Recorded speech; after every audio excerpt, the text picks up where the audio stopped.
Selamat bertemu dalam renungan hari ini.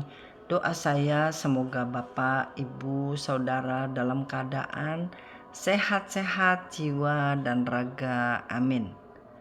Tahukah saudara bahwa kita yang penuh pelayanan akan dikenal bukan saja oleh Allah, tetapi juga oleh roh-roh jahat? Ayat di mana kita diketahui oleh roh jahat adalah di Kisah Rasul-Rasul 19 ayat 15. Roh jahat itu menjawab, "Yesus aku kenal dan Paulus aku ketahui, tetapi kamu, siapakah kamu?" Saudara, jadi penuhilah kehidupan saudara-saudara dengan penuh pelayanan, karena nama saudara diketahui oleh roh-roh jahat, sehingga mereka berhati-hati dengan kita, tidak berani sembarangan dengan kita, segan dan waspada selalu kepada kita.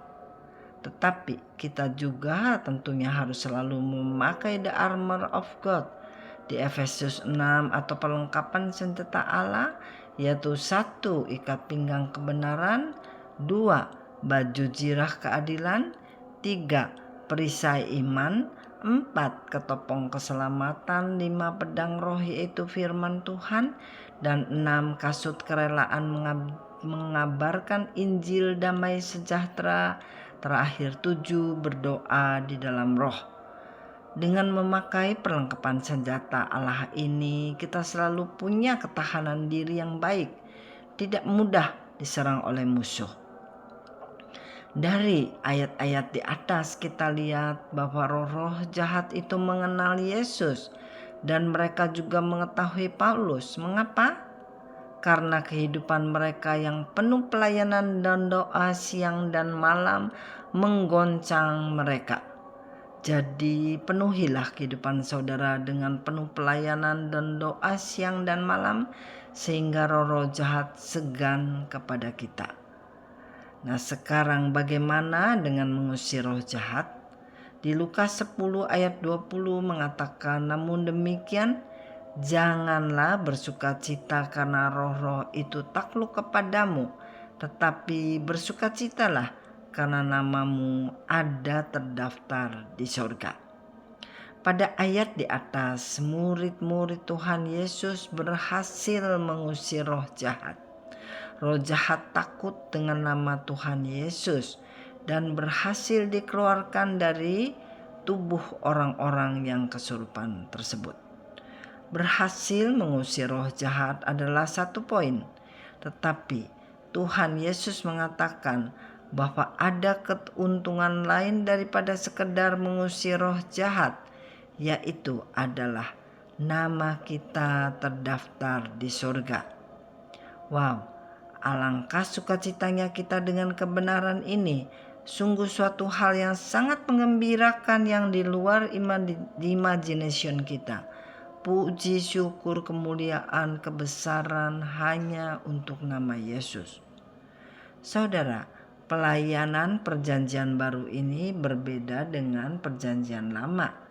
Di dalam Kisah Rasul-Rasul 13 ayat 39 mengatakan, di dalam dialah setiap orang percaya memperoleh pembebasan dari segala dosa yang tidak dapat kamu peroleh dari hukum Musa. Ayat 41, ingatlah, hai kamu penghina, tercenganglah dan lenyaplah, sebab aku melakukan suatu pekerjaan dalam zamanmu, suatu pekerjaan yang tidak akan kamu percayai jika diceritakan kepadamu. Ayat 42, ketika Paulus dan Barnabas keluar, mereka diminta untuk berbicara tentang pokok itu pada hari Sabat berikutnya. Saudara, pokok apa yang diminta umat untuk dibawakan lagi pada Sabat berikutnya? Yaitu pokok khotbah tentang pengampunan dosa. Apakah perbedaan pelayanan perjanjian baru dengan pelayanan perjanjian lama?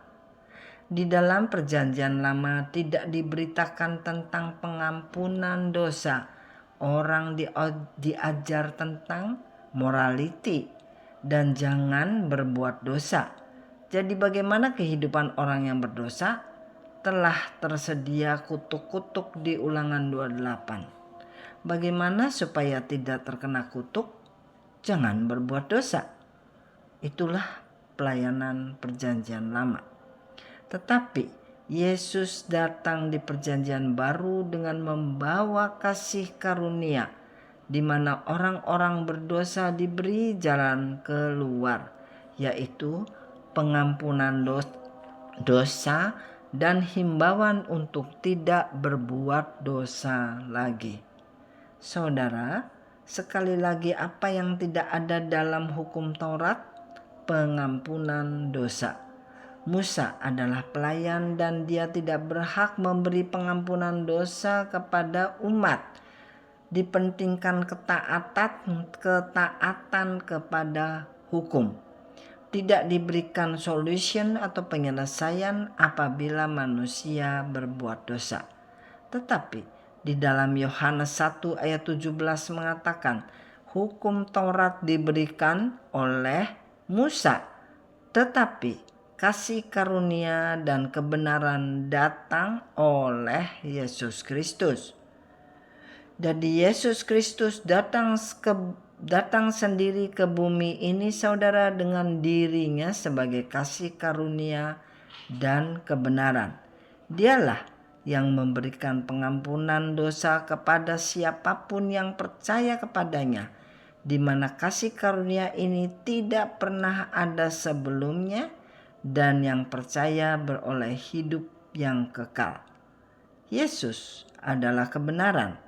Kebenaran bukan ada pada saudara atau pada saya, tetapi hanya ada di dalam Yesus. Yang saya anggap benar belum tentu dari pihak saudara mengatakan benar. Demikian sebaliknya. Jadi ingatlah bahwa Yesus sendiri yang adalah kebenaran. Sekian renungan hari ini, sampai bertemu di lain kesempatan.